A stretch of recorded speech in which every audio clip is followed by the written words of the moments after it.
Ms. Hurst? Yes. Attorney Murphy? Peter. Yes. Yes. Ms. Naylor? Yes. Ms. Gresham? Present. Ms. Perez? You're muted, Maria. Maria? Present. Mr. Collins? Here. Mayor Sarno? Present. May we all please rise for a moment of silence and remember to pledge allegiance.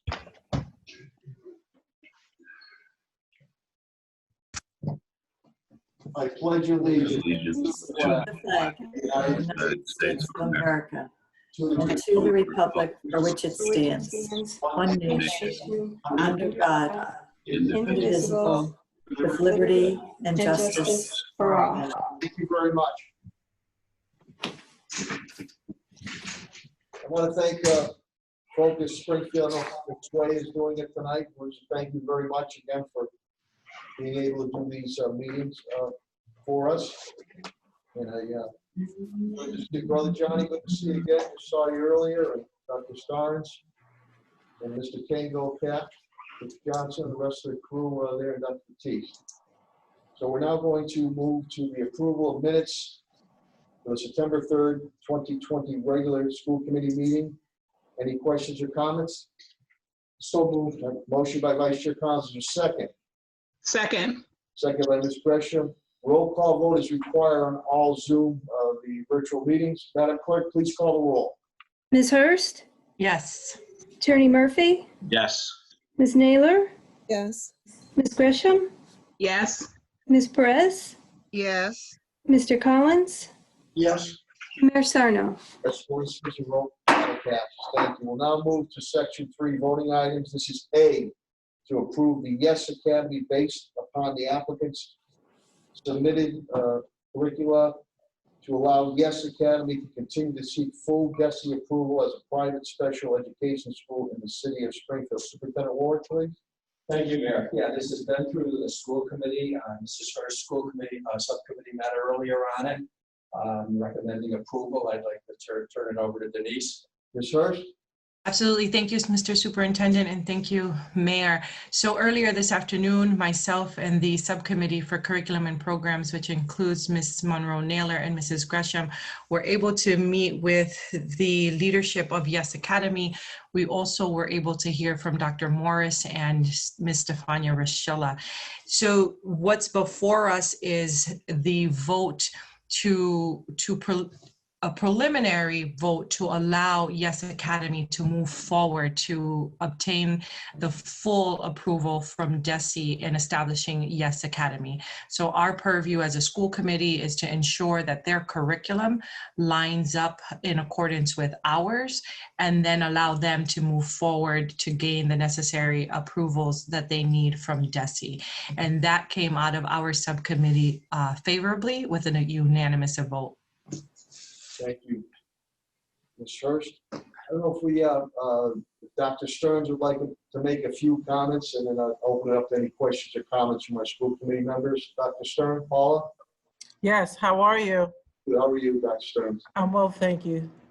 Well, we're excited about working with you all just to make sure that students in Springfield have an alternative if they need it. We are open to students outside of the Springfield school. Well, we are intending to be open for students outside of the school district. And we simply, as Yes Academy, which means your educational success, is for out-of-district placement for those students who need some additional supports. But I would like for Dr. Baptiste just to add anything before we yield the floor. Dr. Batiste? Thank you, Mayor and Chairperson. Yes Academy is a phenomenal concept. I have been working in communities in Western Massachusetts since I got here in 2007 as a parent. Denise Hurst and I have children that were born on exactly the same day. As a teacher, Dr. Starnes and I work diligently to educate high school students at Putnam. As an administrator, or I should say as a legislator on the school committee, and also as a chairperson where you sit as well, Mayor. And all of the experience that I've gained has led me to understand how to put together good teams that are looking to change the dynamic for what I will describe as the gems of society, our youth and children. All too often, the gems of a society that particularly have been exposed to trauma or have emotional problems don't have a good resource to go to. So I partnered with my good colleague, I should say my good colleague partnered with me to help to transition Yes Academy, which has been, YSET Academy, which has been a successful community engagement program in Springfield for years, dare I say a generation, and transition it into a certified special education day school for not only Springfield, the region. It is sorely needed, and we expect to partner with Springfield. We have the support of superintendents in surrounding districts that we've garnered to work with them on finding precious children, gems, and giving them the support and coping mechanisms they need to become positive and productive citizens. What we're asking the school committee to come together now to do is not be an impediment to this phenomenal vision, and actually get behind us once we have approval from the state with sharing resources and best practices.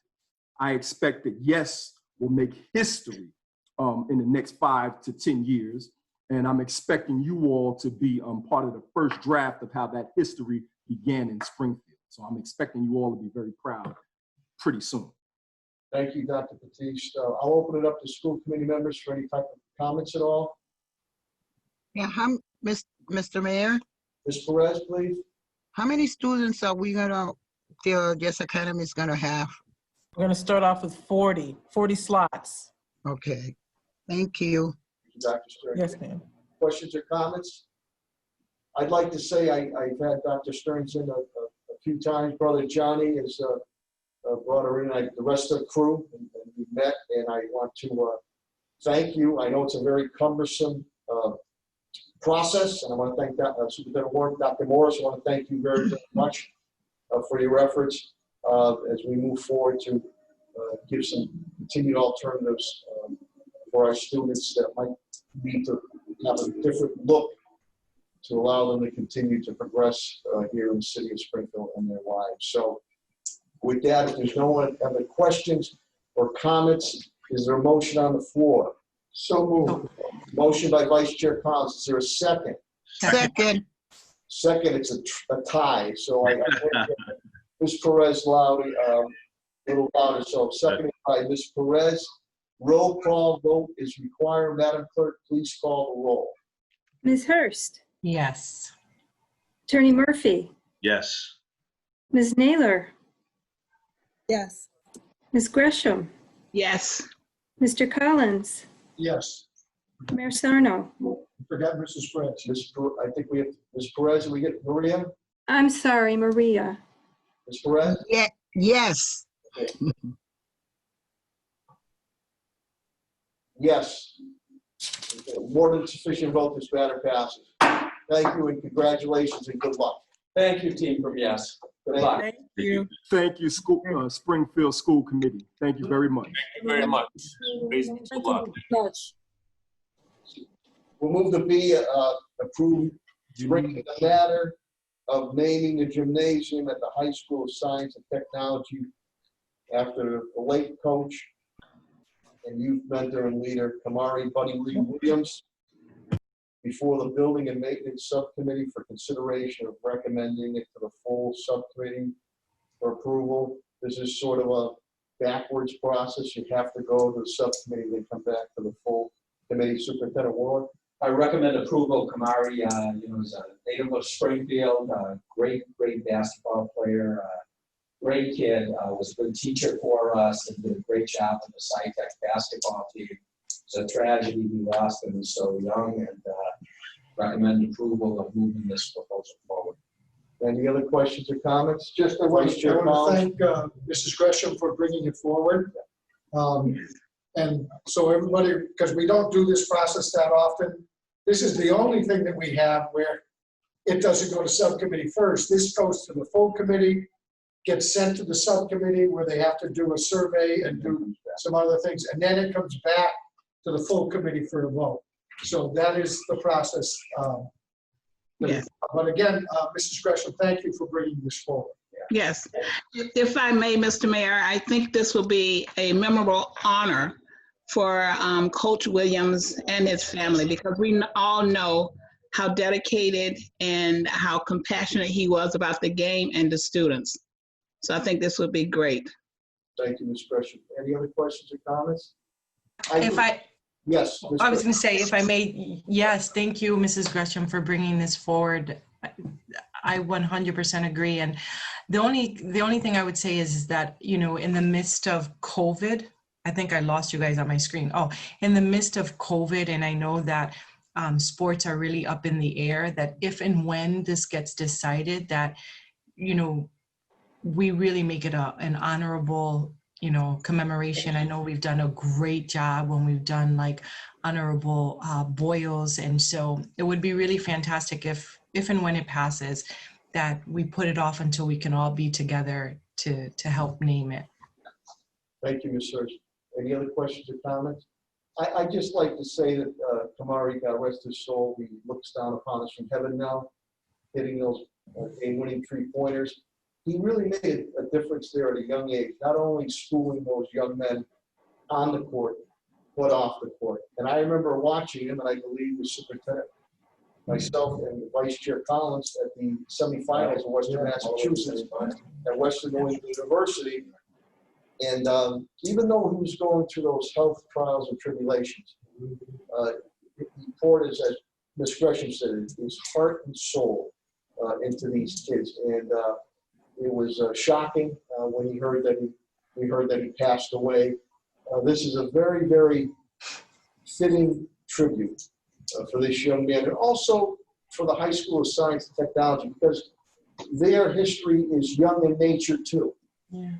And it sends a good message out. We all wish that Kamari, obviously Buddy and Gloria, was, you know, back down here. But Barbara, I am glad that you brought it across, and we look forward to it. And I also, what Ms. Hirsch says, you know, we will defeat this COVID-19. We will. And let's see how it plays out, because ceremonies like this, we want to make sure we can have as many people as we can to send a message of that you can and will achieve here in the city of Springfield as a young man or young woman, no matter what creed, color, or background. So, Kamari, for you, Coach Williams. So, if there's no other questions or comments, is there a motion on the floor? So moved. Motion by Ms. Hirsch, second. Second. Second. Second by Ms. Gresham. Roll call vote is required. Madam Clerk, please call the roll. Ms. Hurst, Yes. Attorney Murphy, Yes. Ms. Naylor, Yes. Ms. Gresham, Yes. Ms. Perez, Yes. Mr. Collins, Yes. Mayor Sarno. This one is sufficient vote. This matter passes. Thank you very much. We will now move to C, approve the expenditure of $1,286,857 from the Department of Elementary and Secondary Education, DESE, for the FY21 Remote Learning Technology Essentials Grant. Superintendent Ward, please. Our grants office has done a great job, absolutely fabulous. We're constantly getting grants to help us move forward. This grant was put out there by DESE to help communities with this move towards remote learning and this whole process. I'd like to bring Paul Foster on to talk about some of the specifics for the grant, how we're spending it. Paul, if you could just give us a brief overview. You're on, Stats. Sure. Thank you. So the grant was very, this was meant to help with this current situation. And so it was very prescribed. We needed to apply for either devices or something to support students with internet access. So what we're going to use the grant for is 3,500 Comcast Internet Essentials accounts, which will allow us to provide internet access for 3,500 households through the Comcast program. We're also using the grant to purchase the 1,800 iPads that are going to be used for preschool. And lastly, we'll be buying some additional laptops to support the ongoing delivery and provision of laptops to students in grades, K to 12. Thank you, Mr. Foster. Thanks, Stats. Any questions or comments? It went through the Vice Chair Collins? Budget and Finance Committee and got unanimous support. Thank you, Mr. Vice Chair. Any questions or comments? Hearing none, is there a motion on the floor? So moved. Motion by Vice Chair Collins. Is there a second, please? Second. Second by Ms. Gresham. Roll call vote is required. Madam Clerk, please call the roll. Ms. Hurst, Yes. Attorney Murphy, Yes. Ms. Naylor, Yes. Ms. Gresham, Yes. Ms. Perez, Yes. Mr. Collins, Yes. Mayor Sarno. Yes, well, that's sufficient vote. This matter passes. Thank you very much. We'll now move to section 4, informational items. A is the Human Resources Report. Superintendent Warwick, please. Thank you, Mayor. I asked Melissa Shea and Matt Grimes from our HR department to present a report to school committee relative to the progress of hiring over the summer and where we're at till the school year. It's a positive report, and I'll turn it over to Melissa and Matt. Sure. Good evening, everyone. I'm going to share a screen with you now.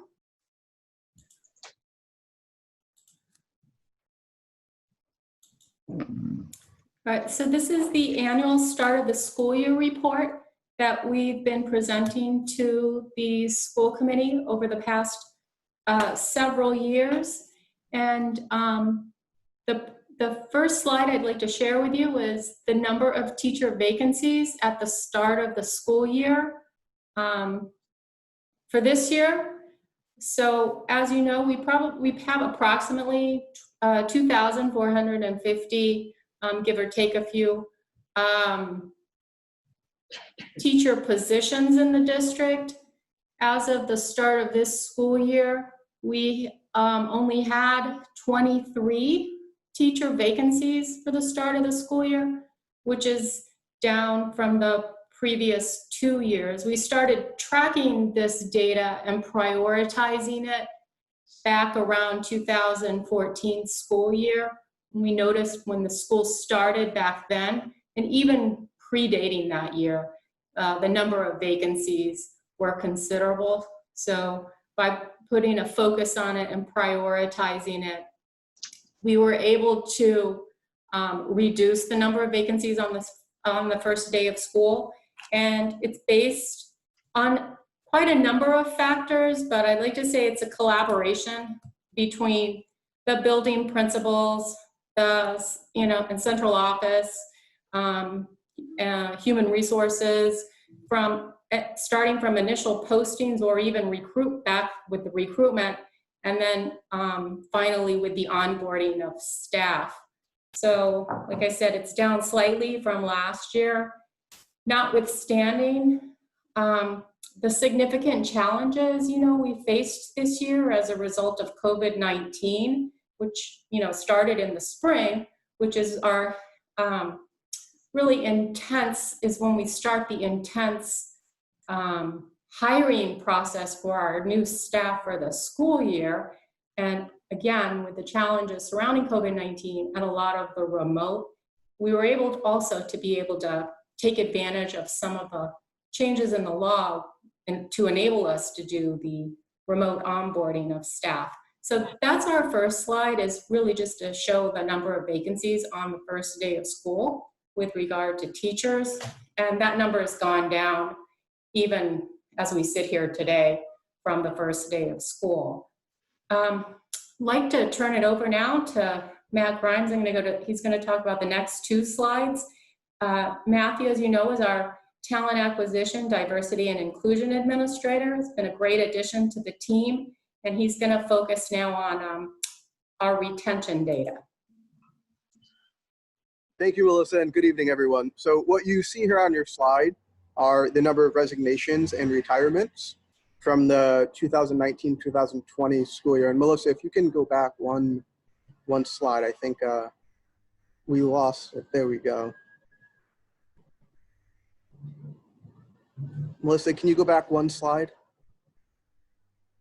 Perfect. So what you see there on the left are the number of resignations. These are voluntary resignations from our Unit A members, so our teachers and counselors.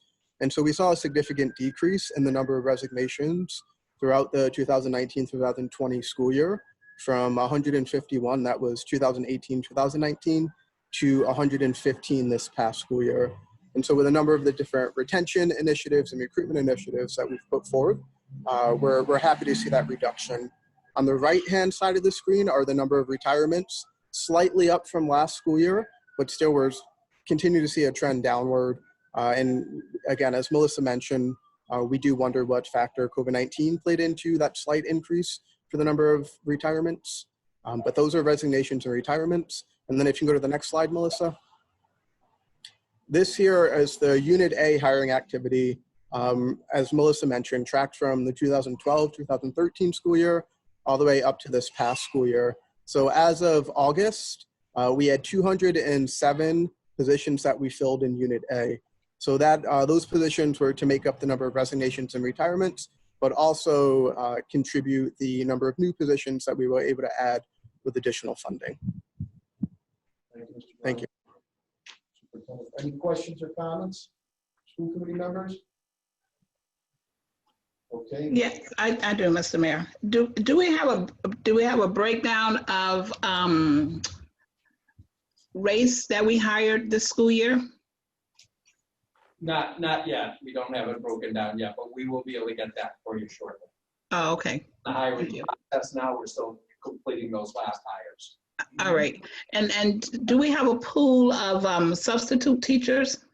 Yeah, we have all the ones that are vacant right now. We're calling them vacant, but we have long-term subs in those jobs for now, Barb, until we can hire a licensed, highly qualified teacher. Oh, okay. All right. Perfect. Thank you. Thank you, Ms. Gresham. Any other questions or comments? Yes, can I ask a question, Mayor? Sure, sure. So is that data,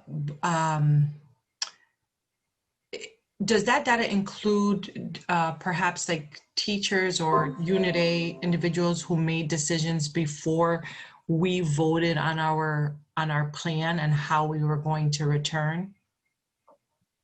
Yes, it does. It includes all of the, it does. It includes, depending on which slide you're looking at, but the last two slides that Matt shared with you is data as of August 31st. Oh, okay. Yeah, so we do it because, like I said, our hiring season begins well before the start of school. So, for example, with regard to the retention data, it would have included that information, and also with regard to the new hires. And slide 1 includes all of includes the vacancies as of this past Monday, September 14th, with the day before school, was the number of remaining vacancies that we had on that day.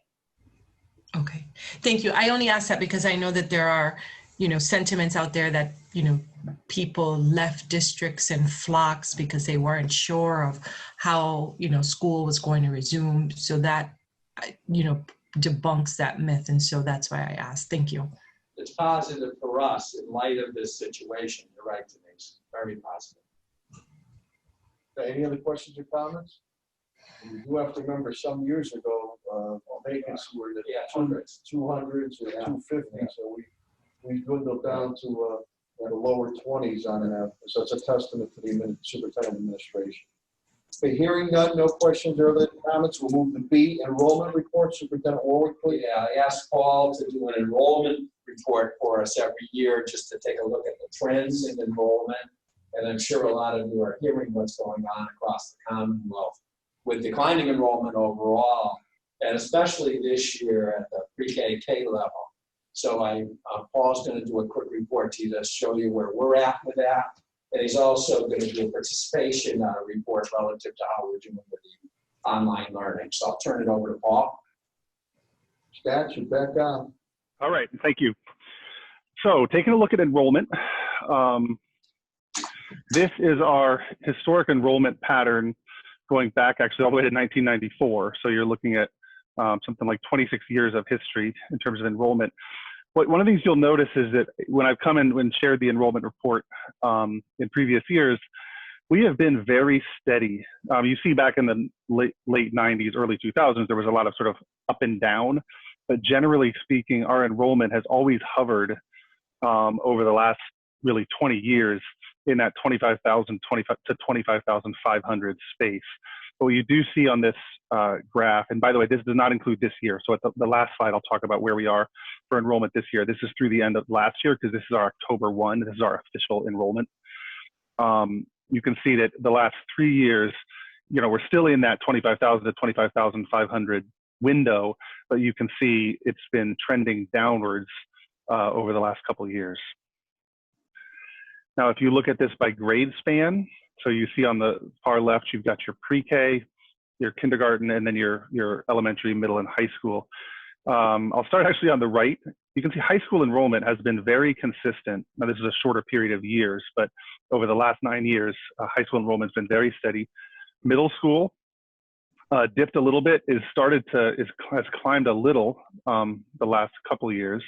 If you look at elementary, you see that dip over the last 3 years in the elementary. And then pre-K, you can see, as you all know, we've been working hard to expand our pre-K options. So you see that increase reflect. Kindergarten also has been dipping a little bit.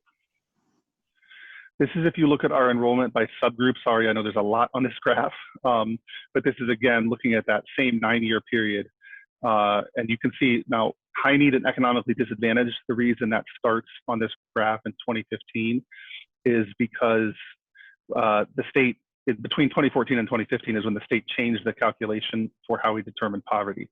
And so you can't compare the before 2015 with the after 2015 numbers. But you can see African-American enrollment is down a little bit, not a lot, but it's down almost 2 percentage points over this period of time.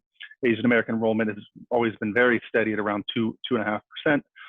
Our Hispanic and Latino enrollment has climbed a lot, right? So you see almost an 8 percentage point increase over 9 years. Our white enrollment has declined by about, or exactly 4 percentage points. You can see our economically disadvantaged, even in those 6 years with the new formula, we've actually seen a full 10 percentage point increase in the percentage of our population classified as economically disadvantaged. English language learners, that population in our district has continued to grow, as has the population of students with disabilities. And just the high needs category is really a aggregate category that combines a student is classified by the state as high need if they are economically disadvantaged, an English learner, or a student with disabilities. So any one of those identifies a student as being in that high need category according to the state. And then this is the first day enrollment, first day of school enrollment. And so this is where we start to look at the dynamics this year with the obvious kind of pivot to remote learning. And so you do see in the left graph a nearly 1,000 student difference between the first day of school last year and the first day of school this year. The one caveat in here is you all know our kindergartners and preschoolers haven't started yet. So talking to Dr. Soto from PACE today, she said that there's a lot of registration activity. I think she said 300 registrations have come in the last several days, so that's not reflected in this data. So because kindergarten and preschool hasn't started yet, you know, this gap may not be as large, or won't be as large, I should say, in a couple of weeks. And then you can see the enrollment by grade level. So the main thing I want to show you on the enrollment by grade level is if you look at pre-K and K, that's definitely a place where this year looks different than prior years, where you can see a big drop in pre-K and K enrollment. But again, that drop may not look so severe 2 weeks from now because of the registrations currently coming in. But you also can see, you know, with this move to remote learning, you do see in almost every grade level, first day of school this year is lower than first day of school last year. There's a few exceptions at high school where actually 10, 11, and 12th grade, this year, first day of school enrollment is actually higher than last year. And that is kind of the enrollment overview. Superintendent Warwick, do you want to do questions on this now or move right into the remote? The enrollment piece, you know, we like to show it to you every year, but the reason we brought it up this year, the trend you're seeing here is going across the entire Commonwealth. Now, when we talked to Dr. Soto today, we're very positive. We're getting a lot of pre-K and K enrollments. So that's going to help us a lot, and we start those grades later. But we are beginning to show the trend that it's experienced across the Commonwealth. Some of this, I believe, is because due to the pandemic, and it's reflective across the entire Commonwealth. So the urban superintendents and a group of superintendents across the Commonwealth are actually trying to work with DESE to see what they'll do to give us some relief around this issue because it's caused by the pandemic relative to our October 1 count. But if a pattern of enrollments continue, we're better off than most, but there is a decline, and that will hurt us on October 1 in our reimbursements for the future. So it's something to be cognizant of and understand this is happening everywhere in the Commonwealth. Can I ask a question, Mr. Mayor? I think two questions. One is, do we know, is it a matter of we just have an aging population and there aren't any more children enrolling, or are they going into other forms of schooling? Are they staying home? Are they exploring charters, privates? And then I think the second question, or I know the second question that I have to the superintendent is, did DESE at all think about moving back that October 1st date, seeing as though our preschoolers won't enroll until 9/28?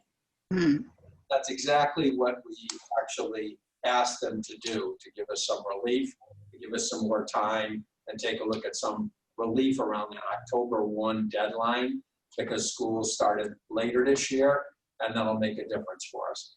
There is a declining enrollment across the entire state, and we're seeing some of that. We hadn't been hit by it as hard as everyone else, but I think part of this is COVID.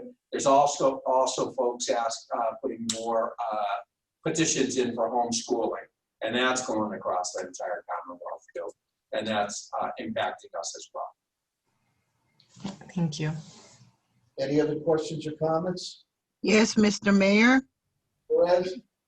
Yes, I need to probably some of the, looking at the data, we have to remember Hurricane Maria and some of the families has relocated back to the island, and that might be part of the issue as well. Yeah, that's a good point, Ms. Perez, because we did take on the most our brothers and sisters from Puerto Rico from Hurricane Maria in the Commonwealth of Massachusetts. We took on the most students, and I believe families too. So that's a good point. Yeah, that's a really good point, and that's definitely a factor here with some other factors. Yeah, thank you. Any other questions or comments? Okay, hearing none. Thank you, Paul. Thank you, staff. We think we made a strong case to get some help with DESE on this for the reasons we mentioned before, and I'll keep you updated as to how that works. And I wanted to put Paul back on the participation piece of my question. Okay, so the superintendent asked me to give you a quick overview of what the remote learning access has looked like over the last 2 days. And so I'll share some data with you. Obviously, as we already talked about, only 1st through 12th graders started school on Tuesday. So just for context, that was 21,503 students in the 1st through 12th grade as we started school. We know that as of 9:20 a.m. on Tuesday morning, almost 17,000 students were online doing remote learning using their SPS issued laptops. So there's an important factor with this number. That 16,773 does not include any students who were using a personal device, so a personal computer, personal tablet for their remote learning, which we allow students to do. And so the number of students we're on actually is going to be higher than that number in total, but that's the number of students who are using an SPS laptop and were actively online by 9:20 Tuesday morning. You can also see the increase. So that was 17,000, almost 18,000 students by 8:45 a.m. on Wednesday, our second day of school. And so as percentages in our first and second day of school with fully remote learning, we were at 78% and 84% respectively, first day, second day, with students online using an SPS laptop for remote learning. And again, that doesn't include the additional students who are on and doing remote learning using a personal device. This is meant to, this is interesting data, but we thought we'd share it with you because it's one thing to be on your computer and online. It's another thing to say, well, what are you doing on your computer online? Are you actually engaged in learning? So we filter our computers, our student computers, which means we know every website a student hits. And so that's where this data comes from, is it's based on what websites our students are accessing throughout the day. So this is for essentially from the start of the first day of school to the end of the second day of school. So from 7 a.m. on the 15th to 3:30 on the 16th. What were students hitting on their SPS? Again, this is still just SPS issued laptops. So students log in through Microsoft for almost every learning program that we use. And you can see we had 2.5 million hits in the first 2 days of school. 2 million hits on Microsoft Teams, which is what some teachers are using for video conferencing, as well as for communicating with students. Almost 1 million with Zoom. So a lot of our teachers are using Zoom for video conferencing and live classes. Unified Classroom is our learning management platform for 6th to 12th graders. We had 405,000 hits. Schoology, learning management platform in the elementary grades, we had 388,000. And Nearpod, which is just another learning platform many of our schools are using, another 380,000 hits. Probably more importantly, but not on the slide, we pay attention to what else students are doing. And these sites were all the top sites that were being used by our students during the first 2 days of school. There were not social media sites. There were not game sites. These were the websites our students were accessing on their computers for the first 2 days of school. Network bandwidth is something we were certainly concerned about going into this. Now, obviously, students are at home, so they're using the internet at home, but their computers are always checking back in with the district network. And we were concerned about that. The good news, I'm not going to belabor this slide. So I want to say on day 2, so yesterday, one of our 2 data centers was at 60% of capacity, the other was at 40%, which means we're not experiencing issues right now. I will say I want to acknowledge my team and the work they did to optimize our network to make sure that we weren't going to run into bandwidth issues. And right now, we're not across the 2 data centers, we're running at about 50% of capacity, which means we have more space. But unquestionably, we had some parents who were calling, some students who were calling and reporting issues. So I thought I'd just share with you a few of what are the more commonly reported issues over the last couple of days. There's sort of a big broad bucket of laptop not working. And certainly that can mean many things. One of the things that was challenging is we had a number of students who hadn't used the laptop that was assigned to them until Tuesday morning. So they got up, got ready to do their remote learning, and it hadn't been turned on since June. And in many cases, that's going to mean a computer needs to download and install updates, or there are other issues just because it's been idle for that period of time. So I included here on the slide some of the things that help to resolve that. Sometimes it's as simple as restarting the computer. I know it sounds weird, but much like our ET, our computers like to phone home. And so sometimes when our computers are experiencing issues, actually walking or driving to your nearest Springfield Public School and restarting it in the parking lot, connecting to our network and restarting actually will resolve a lot of challenges. We got some reports of students not able to sign in. That there were some issues on Tuesday with load. So just the sheer number of students trying to sign in.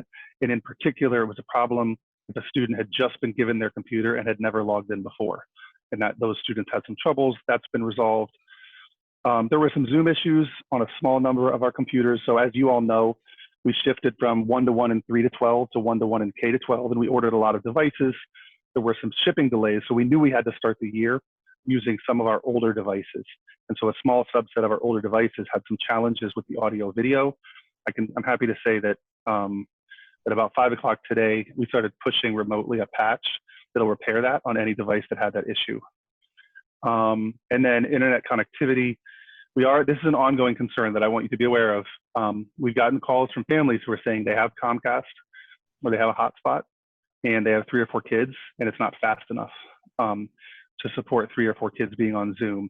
It's very hard to troubleshoot that because Wi-Fi is challenging in the sense that, how fast your connection is has to do with many factors, like how far you are from the router in the house, whether there's a wall between you and the router, what is the wall made of?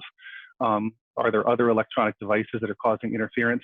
So we're not able to do a lot, obviously. We can't go into people's homes and try to troubleshoot their wireless. We do believe that even the most basic or slowest version of Comcast service should be sufficient for 3 or 4 or more students to be actively engaging in remote learning, but it doesn't mean there won't be some challenges around that. So just to talk about support, I'm sure some of you or all of you have gotten some calls over the last couple of days. And we are working to try to meet every student and family's needs as best we can. I do want to say, and again, with a shout out to my team, I guess, we got almost 3,000 posts to our student help desk on the first day of school. So that's about 400 for every person we have to respond to those requests. And so obviously that's resulted in us not responding as quickly as I certainly would like. One of the things you'll notice here is that half of them are coming from elementary. That's not super surprising. I think that's in the spring. It's families of elementary students who had the most struggles with the technology challenges. That's largely because in the upper grades, the students are the ones doing it themselves. And then in the lower grades, it has to be a parent or another adult who's helping the student access the technology. And I think, to be honest, I think we have greater technology literacy gaps among our adult population than among our student population. We also, in the last week, have delivered, and I should give a shout out to Vanpool for all of their support in delivering laptops. We delivered 164 replacement laptops to students' homes. So that's when they reach out to our help desk and they say, my laptop's broken, could be a cracked screen, could be other kinds of issues. A laptop goes out and Vanpool delivers that to their house. And then obviously we're still supporting staff as well. So in the last 2 weeks, we've had about 1,500 tickets come in from staff. 70% of those are closed, so we're still continuing to work through those. And the last slide, good news, we have working on getting some help around responding to student and family needs. So we're cognizant that, you know, I mentioned 3,000 posts to our student help desk on Microsoft Teams. Actually, a long time company that we've worked with, for a long time, I should say, has actually put this together in the last couple of months, a distance learning help desk that they're providing as a service to school districts. And so we're going to take advantage of that. This is starting Monday at 7 a.m. This is going to be a help desk that is accessible by phone, so an 800 number, live chat, email. It's available in English and Spanish. And it'll be Monday to Friday, 7 a.m. to 8 p.m. So extended hours into the evening. So trying to help for, you know, parents who may be working during the day. If they need to reach out and get help with the technology in the evening, they can do that. We are also working on trying to figure out a way to provide translation for languages other than English and Spanish. It will be, now again, this is being provided by an outside party. We've provided all the materials and training to them, so they know how to answer the questions that are coming in from our community. And it will be branded. So when folks call that 800 number, it's going to say, thank you for calling the Springfield Public Schools Student Help Desk. And it'll say, you know, for English, press 1, for Spanish, press 2. And then when that help desk is not able to troubleshoot a particular issue, they're going to escalate it to my team. We'll be able to take a next step with that particular student or family. This help desk will also be the place where if a family has a broken laptop, again, a cracked screen, or just isn't working, families can reach out to this help desk, and if they can't fix it, if they can't troubleshoot it over the phone, they will let us know, and we'll make sure. What we're going to try to achieve is if they reach us by noon and let us know that they need a replacement laptop, it'll go out with the deliveries the very next day. It'll be the following day if they reach us after noon. So that was just an update on where we are with students, both taking advantage of and accessing remote learning, as well as some of the efforts to try to support families that are struggling with technology. Thank you, Paul. Mr. Foster Stacks. Any questions or comments? Thanks, Paul. I have, Mr. Mayor, if I may. So, Mr. Foster, are they using Dojo at all in the classrooms? It depends on the school. So we've allowed schools to, you know, some schools used Dojo last year, some didn't. Our dominant tools are Schoology and Unified Classroom. So Schoology for the elementary students and Unified Classroom for the secondary students. Some schools have moved to using Schoology entirely, even for the communication part. Oh. Other schools are still using Dojo for communication, because Dojo, that's really what it was designed for, is communication. Right. So some are still using it for communication, but then using Schoology for the actual learning part. Okay, all right, perfect. And parents will be notified on the 21st regarding this 1-800 number? Yes, we have a whole plan set up with the Zelle, and she's already been messaging that this is coming. We probably won't put the actual phone number out there until about 6 a.m. Monday morning, just because we don't want to put a number out there and have people call it when it's not actually active. Okay, perfect. All right, thank you. Sure. Any other questions or comments? I'd like to say to Paul Foster Stats and to your staff, thank you, and to the Springfield Public School System administration staff, the parents, families, teachers. Thanks for your continued patience and understanding. We are in extraordinary and surreal times. But we continue, we are, I believe it, or not believe it or not, but we're ahead of the curve on many other districts across the Commonwealth and the nation. But there's always going to be technical glitches, and Mr. Foster and his team stats are working on that. So I just want to say thank you to everybody, from Superintendent Warwick and the whole team at Springfield Public School System, and to the families and parents and students. We'll get through this. We'll defeat this COVID-19, and we all look forward to getting back in person. But thank you to all on that. Mr. Mayor, apologize, I didn't unmute fast enough when you was asking if we had any questions or comments. I did just want to make a comment. There was a very distasteful publication by the media about our return to school, and I was really disgusted because I personally have children in the schools, and I can attest as a parent, not just as a school committee member, that the experience this year going into the schools, was 100% better experience for me and my children. My children are enjoying the experience. They actually had a long nap after classes because they were just worn out just from being engaged in school this week and whatnot. But I just wanted to say to Paul and the team and to the superintendent publicly that I appreciate, and a lot of parents that have been reaching out to me, constituents, have expressed the same sentiment. Of course, some people have experienced issues, but they've been resolved very quickly and they've been responded to as quickly as possible. And so I just wanted to say that in spite of the handful of people that will always be the ones to come with the negativity, that it really has been a lot of work that you all put into this, to making sure that it was going to be as easy as possible, in spite of the fact that we all know that this is not an easy situation.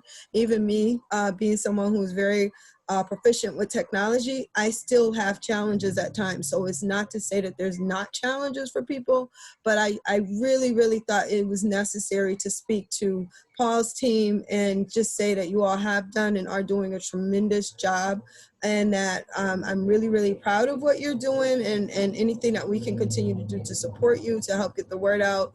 A lot of the things that you did, just planning, just the videos and all this stuff that a lot of people just didn't know about because whatever reason, but I think that it's important for folks to know that there are so many resources out there for folks to make sure that it is as seamless as possible. So I just wanted to have those few words. Much appreciated, Ms. Naylor. Thank you. As you know, with sometimes with some media, negativity grabs the day. Mayor, if I might, for a moment, I just to piggyback on what Ms. Naylor said. I have 3 kids that started the school year with virtual learning, and it did go remarkably well. It was not necessarily my first choice, as you guys know, but I mean it's a credit to Paul and your staff, Danny. The kids are engaged and things are going well. So under very difficult circumstances, as you mentioned, Mayor, I think that we're doing remarkably well, and we very much appreciate it. Thank you, Attorney Murphy. Any other questions or comments? Sure. Go ahead, Maria. Sorry. Mr. Mayor, I just want to emphasize that I've been part of experiencing the time frame that the school department is taking with the parents and calling them back, and it has been very effective. I had some parents in my office that I needed to help them with the communication, and the communication from the school department to the parents was immediately attended. So having the amount of students that we have, remember we have, for the community, we have almost close to 26,000 students in the school. Kudos to the team. Today is the 17th, and we just started school yesterday. So congratulations to you guys, okay? Because I know that has not been so easy putting all this system together. Thank you, Ms. Perez. Ms. Hurst? Thank you, Mr. Mayor. So I will just echo the same sentiments that my colleagues shared, and definitely thank Paul and his team. But I also, so I have two boys in the same school, and I will just say that my experience has been, it was tremendously positive, and I'm hopeful that many others have had that same experience, because one of the things that I think we talked a lot about when we were deciding, what we were going to do or how we were going to come back, was around communication and really making sure that parents and all parents and families had access to understanding how to navigate come the first day of school. And the outreach that I got from my school, from my children's school, was tremendous, right? Like we got all kinds of stuff on Class Dojo, Paul, and we were even told, how to access Schoology. And so it was really helpful. And it's, we are going to have folks, and I'm one of them, that are going to be averse to technology. But it's a matter of making sure that they, one, have access, and access to support. And so I'm really happy to hear about the helpline that's going to kick off on Monday. And when I talked with the superintendent earlier, one of the things that I had shared with him was, just the ability to be able to ask some simple questions of families that feel really overwhelmed. I got a call today from a Spanish-speaking parent who was trying to figure out, what to do. And by the time we ended our conversation, the child wasn't even on one of our laptops. And so it wasn't even a matter of that it wasn't our laptop, but, they didn't realize that they weren't going to have the same apps and all the same, applications that we have on the school computer, that it wasn't going to be on their kids' computer, and that there is a real advantage to being on the SPS provided laptop. So I think that, the more that we can just continue to communicate the resources that are out there, and really just be kind, that this is a huge undertaking for some families, I think will go a long way. But nonetheless, I'm super appreciative of all the work that has gone into this, from your team, Paul, to the superintendent's entire cabinet and all of the teachers in the district. Thank you, Ms. Hurst. Any other questions or comments? I'm with you, Denise, with the Etch-a-Sketch. We've got Etch-a-Sketch on, but really, that's good to hear. And Mr. Foster's stats and team are going to continue to pour into helping out our families. So pour a lot of more assets into it. But I'd have to say, again, extraordinary and surreal times on it. So again, thank you to everybody, family, students, staff, on it. Thank you. Yeah, if I could just say, I'm just so proud of my team.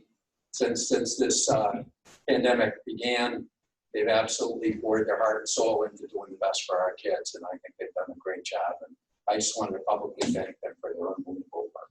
Thanks. Very proud of my team. Any other questions or comments? Okay, hearing none, we'll move to reports of standing committees. Student Relations, Parent Concerns, Ms. Gresham. No report, Mr. Mayor. Ms. Gresham. B, Buildings Maintenance Committee, Mr. Collins, Vice Chair Collins. No report, Mr. Mayor. Thank you. C is Legislative and Contracts Committee, Ms. Perez, please. No report at this time, Mr. Mayor. Thank you, Ms. Perez. D is Curriculum and Programs Committee, Ms. Hurst. I know we have the Yes Academy, Ms. Hurst. Yes, Your Honor, that would be what I would report on, is that the Yes Academy presented earlier today, and we took a vote on it, as you know, earlier in the session. Any questions or comments on the report? Okay, hearing none. Budget and Finance Committee, Vice Chair Collins. We already voted on the item that we dealt with. Thank you, Mayor. Thank you, Vice Chair. Any questions or comments on Vice Chair Collins' report? Okay, hearing none. Vocational Education Committee, Attorney Murphy, please. No report, Your Honor. Thank you. G is Technology Committee, Ms. Naylor, please. No report, sir. Thank you. School Safety Committee, Ms. Gresham. No report, Mr. Mayor. Thank you. Special Subcommittee meeting, that's Subcommittee, Staff Demographics, Ms. Perez, please. No report at this time, Mr. Mayor. Thank you. The report of the student representative, that's to be announced. We look forward to getting the student representative on, he or she. always been very welcome.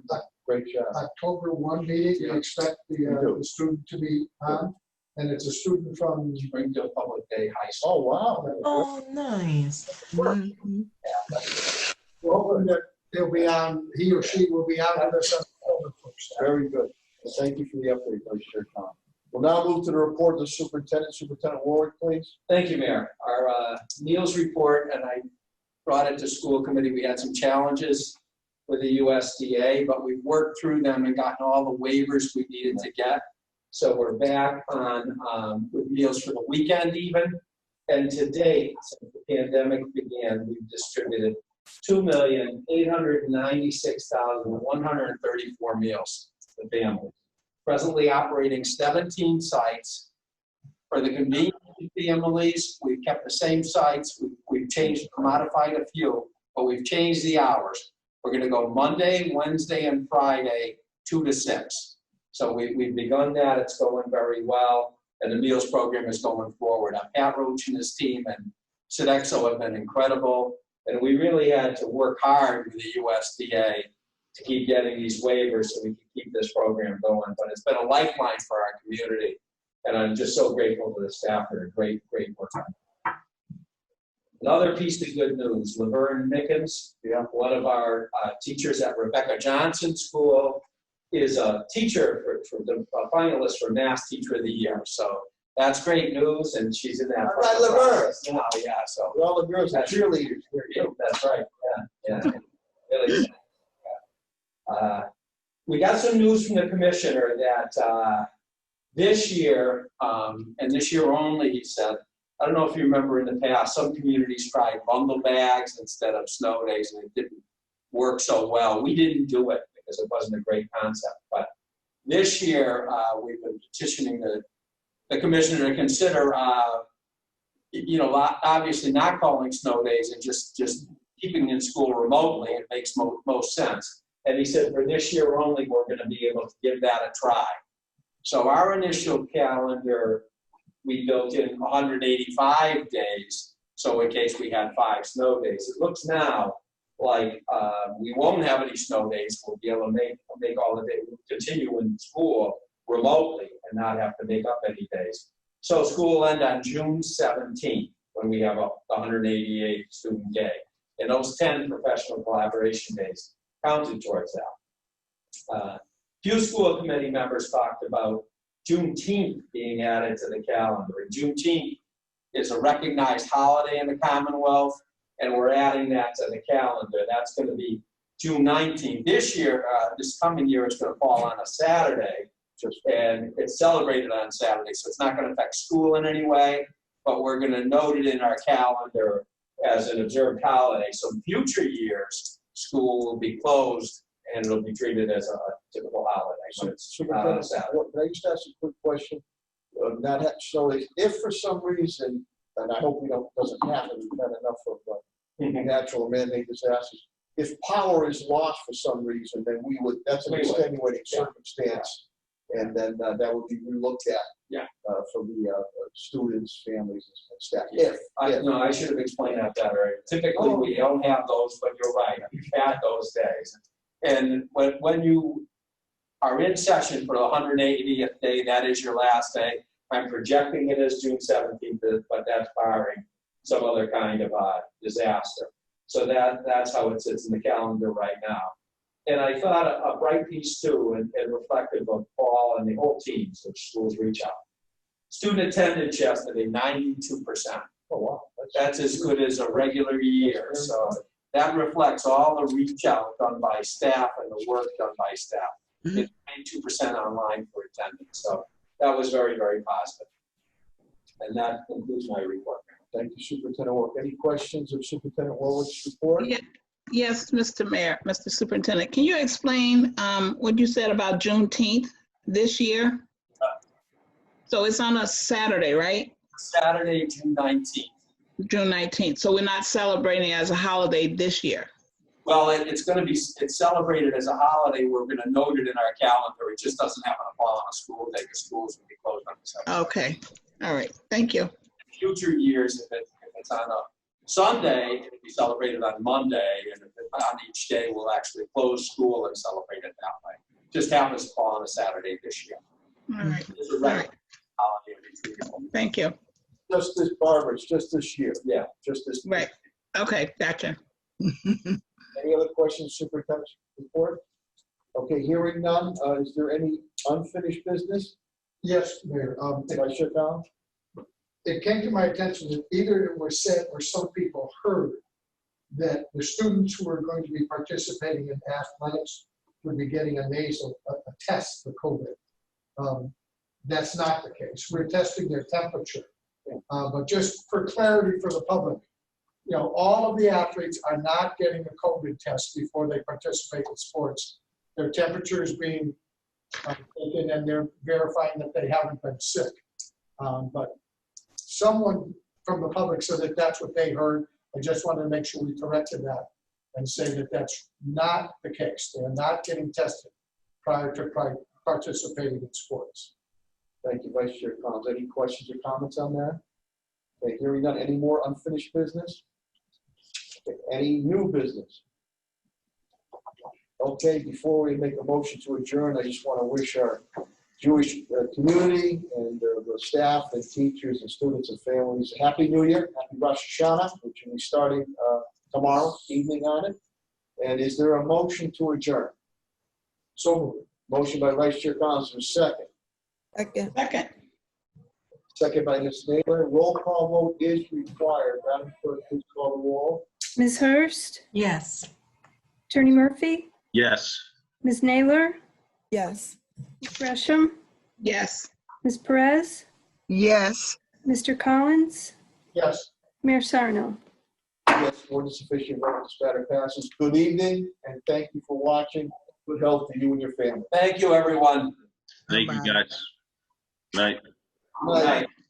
Stay safe, everybody.